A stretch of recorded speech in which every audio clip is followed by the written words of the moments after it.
2028 loss ఏంజల్స్లో జరిగే ఒలింపిక్స్కు women's క్రికెట్లో అర్హత సాధించిన 4 టీమ్స్ ఏవి?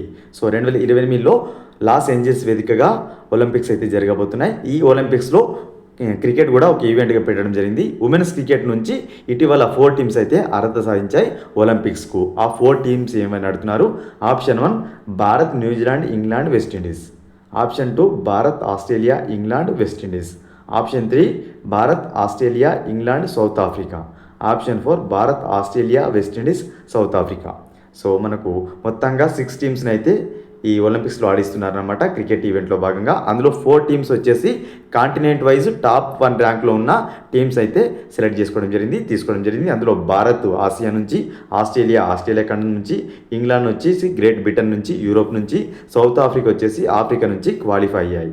ఇంకొక టీం వచ్చేసి ఆతిథ్యం ఇచ్చే హోస్ట్ టీం యుఎస్ఏ మనకు క్వాలిఫై అవుతుంది. ఇంకొక టీం వచ్చేసి ర్యాంక్ ప్రకారం సో టాప్ ర్యాంకులు ఉన్న ఒక టీం అయితే మనకు క్వాలిఫై అవుతుంది. మొత్తంగా 6 టీమ్స్ అయితే మనకు ఈ ఒలింపిక్స్లో పోటీ పడబోతున్నాయి. మెన్స్ అండ్ ఉమెన్స్ క్రికెట్లో ఉమెన్స్కి సంబంధించి 6 టీమ్స్, మెన్స్లో 6 టీమ్స్ ఉంటాయి. సో ఇప్పటికే క్వాలిఫై అయిన టీమ్స్ ఏమంటే గుర్తుపెట్టుకోండి, భారత్ ఆసియా నుంచి, ఆస్ట్రేలియా ఖండం నుంచి, ఇంగ్లాండ్ వచ్చేసి యూరోప్ నుంచి, ఆఫ్రికా నుంచి సౌత్ ఆఫ్రికా టీం. ఈ 4 టీమ్స్ అయితే క్వాలిఫై అయ్యాయి. Option C right answer, important. Next one, 2026 July 1న భారతదేశ 31వ సైన్యాధిపతిగా ఎవరు బాధ్యతలు స్వీకరించారు? చీఫ్ ఆఫ్ ది ఆర్మీ స్టాఫ్గా ఎవరు బాధ్యతలు స్వీకరించారు ఇటీవల నడుతున్నారు? Option 1 general Upendra Dwivedi. Option 2 general Manoj Pande. Option 3 general Anil Chauhan. Option 4 general Dheeraj Seth. So July 1న భారతదేశానికి చీఫ్ ఆఫ్ ది ఆర్మీ స్టాఫ్గా జనరల్ ధీరజ్ సేథ్ బాధ్యతలు స్వీకరించారు. జనరల్ ధీరజ్ సేథ్ 31వ సైన్యాధిపతిగా బాధ్యతలు స్వీకరించారు జూలై 1వ తేదీన. సో 30వ సైన్యాధిపతిగా ఎవరు ఉన్నారంటే మనకు ఉపేంద్ర ద్వివేది గారు ఉండడం జరిగింది. ఉపేంద్ర ద్వివేది గారు 30వ సిఓఎస్గా ఉంటే 29వ సిఓఎస్గా మనోజ్ పాండే గారు ఉండడం జరిగింది. ఓకేనా, 31వ సైన్యాధిపతికి వచ్చేసి ధీరజ్ సేథ్గా గుర్తుపెట్టుకోండి. ఓకేనా, important. Option D right answer. Next one, professor PC Mahalanobis జయంతిని పురస్కరించుకొని ప్రతి సంవత్సరం కూడా జూన్ 29న దేశవ్యాప్తంగా జాతీయ గణాంకాల దినోత్సవాన్ని, నేషనల్ స్టాటిస్టిక్స్ డేని జరుపుకుంటారు. ఓకేనా, ఈ సంవత్సరానికి సంబంధించిన థీమ్ ఏంటని అడుగుతున్నారు. ఇంపార్టెంట్. జూన్ 29న ఏ డేగా జరుపుకుంటారు? నేషనల్ స్టాటిస్టిక్స్ డేగా జరుపుకుంటారు. ఈ సంవత్సరం థీమ్ ఏంటంటే unlocking the potential of administrative data. Unlocking the potential of administrative data అనే థీమ్ తోటి ఈ సంవత్సరం జాతీయ గణాంకాల దినోత్సవాన్ని జూన్ 29 తేదీన జరుపుకున్నారు. Option A right answer. Unlocking the potential of administrative data అనే థీమ్ తోటి నేషనల్ స్టాటిస్టిక్స్ డే అయితే జరిగింది. నెక్స్ట్ వన్, ప్రధానమంత్రి నరేంద్ర మోదీ ఇటీవల సీసెల్స్ను సందర్శించగా ఆ దేశం యొక్క అత్యున్నత జాతీయ పురస్కారాన్ని ఆయనకు ఆ దేశం ప్రదానం చేయగా దాని పేరేమిటి? Option 1 grand order of Mahe. Option 2 guardian of the blue horizon. Option 3 star of Seychelles. Option 4 horizon environmental crest. So ఇటీవల సీసెల్స్ను సందర్శించిన మోడీ గారికి ఆ దేశం ఏ పురస్కారాన్ని అందించిందంటే guardian of the blue horizon. Guardian of the blue horizon అనే అత్యున్నత పురస్కారాన్ని మోడీ గారికి అయితే సీసెల్స్ అందించింది.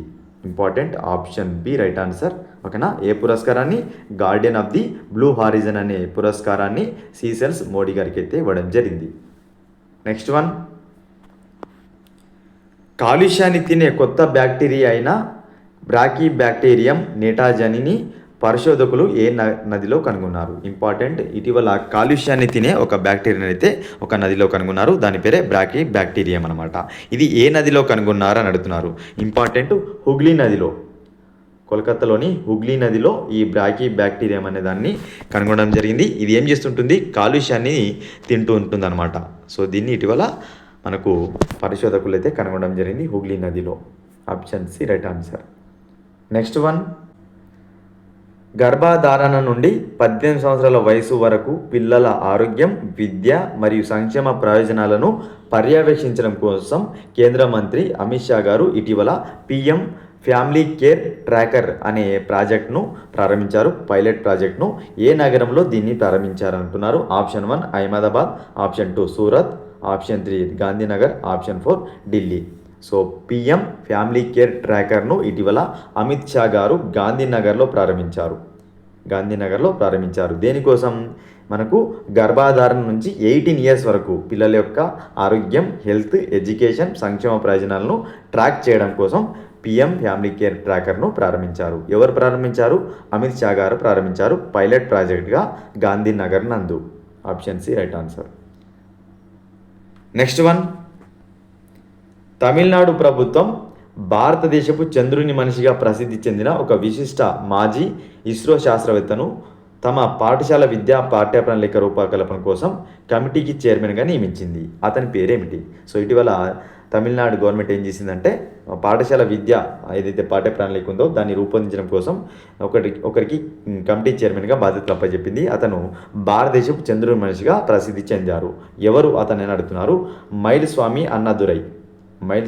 అన్నాదురై గారికి గవర్నమెంట్ ఏం చేసిందంటే తమిళనాడు గవర్నమెంట్ పాఠ్య ప్రణాళిక రూపకల్పనకు కమిటీకి చైర్మన్గా నియమించింది. ఇతను మాజీ ఇస్రో శాస్త్రవేత్త, అదేవిధంగా భారతదేశపు చంద్రుని మనిషిగా ప్రసిద్ధి చెందడం జరిగింది. మైల్స్వామి అన్నాదురై గారు. Option C right answer. Next one, ప్రతి సంవత్సరం జూలై 1వ తేదీన జిఎస్టీ దినోత్సవాన్ని భారతదేశం జరుపుకుంటుండగా ఈ ఏడాదికి సంబంధించిన అధికారిక థీమ్ ఏమిటి? జూలై 1వ తేదీన ఏ దినోత్సవం జరుపుకుంటాం? మనము జిఎస్టీ దినోత్సవం జరుపుకుంటాం. ఈ ఏడాది అంటే 2026 యొక్క అధికారిక థీమ్ ఏంటని అడుగుతున్నారు. Option 2 right answer. సుగమ్ కర వ్యవస్థ సశక్త భారత్ అనే థీమ్ తోటి ఈ ఏడాది జిఎస్టీ దినోత్సవం జరుపుకున్నారు. సుగమ్ కర వ్యవస్థ సశక్త భారత్ అనే థీమ్ అయితే ఈ ఏడాది జిఎస్టీ దినోత్సవం సందర్భంగా అయితే తీసుకోవడం జరిగింది. Option B right answer. Next one, కేంద్ర ఆరోగ్య శాఖ మంత్రి ఇటీవల సుమన్ రోడ్ మ్యాప్ 2030 అనే కొత్త జాతీయ విధానాన్ని అయితే ప్రారంభించారు. దీని యొక్క ప్రధాన ఉద్దేశం ఏమిటి? సుమన్ రోడ్ మ్యాప్ 2030 దీని యొక్క ప్రధాన ఉద్దేశం ఏమిటని అడుగుతున్నారు. Option 1 digital health ID card విస్తరణ, ఆప్షన్ 2 తల్లి మరియు నవజాత శిశువుల ఆరోగ్య ప్రచారం, ఆప్షన్ 3 వయోవృద్ధులకు ఉచిత ఆరోగ్య బీమా, ఆప్షన్ 4 2030 నాటికి క్షయవ్యాధి నిర్మూలన. సుమన్ రోడ్ మ్యాప్ 2030 ఇటీవల కేంద్ర ఆరోగ్య శాఖ మంత్రి అయితే ప్రారంభించారు. ఓకేనా విధానాన్ని. సో ఏంటి ఇదంటే దీని యొక్క ముఖ్య ఉద్దేశం ఏంటంటే తల్లి మరియు నవజాత శిశువుల యొక్క ఆరోగ్య ప్రచారం. తల్లి మరియు నవజాత శిశువుల యొక్క ఆరోగ్య ప్రచారంలో భాగంగా దీన్ని అయితే ప్రారంభించారు. ఎవరు ప్రారంభించారు? కేంద్ర ఆరోగ్య శాఖ మంత్రి అయితే ప్రారంభించడం జరిగింది. Option B right answer. ఇవి ఫ్రెండ్స్ ఈ వీడియోలో భాగంగా ముఖ్యమైన కరెంట్ అఫైర్స్. వీడియో కనుక నచ్చినట్లయితే లైక్ చేసి షేర్ చేయండి. మరొక ఇంపార్టెంట్ వీడియోతో మీ ముందుంటాను ఫ్రెండ్స్.